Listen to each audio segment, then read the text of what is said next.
Odysseus, a brilliant king desperate to return home, famously earned Poseidon's wrath after blinding the god's demigod's son.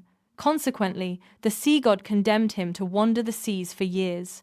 Before his legendary journey, Odysseus was famously defined by his cunning intelligence. This reputation for being many-minded or wily meant he was highly valued as a diplomat and advisor.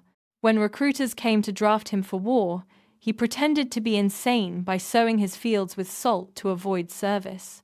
He also hitched an ox and a donkey to a plow to prove he lost his marbles.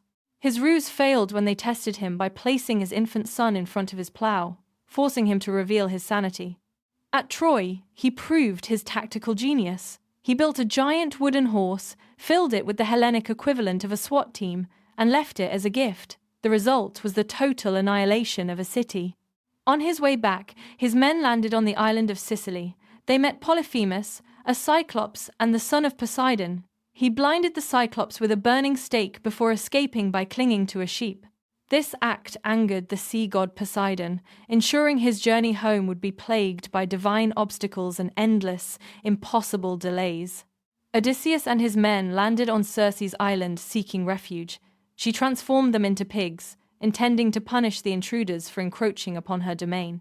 Then they journeyed to the underworld to consult the prophet Tiresias for guidance on navigating his path home.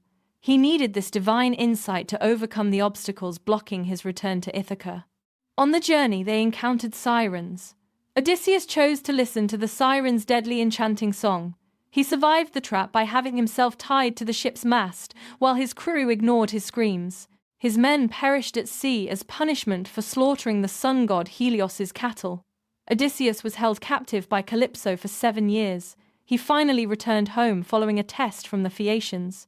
Odysseus's journey was defined by encounters with many foes. Ultimately, he reminds us that we are often the architects of our own delays, trying to outsmart the consequences of our ego. That's another page from the history books.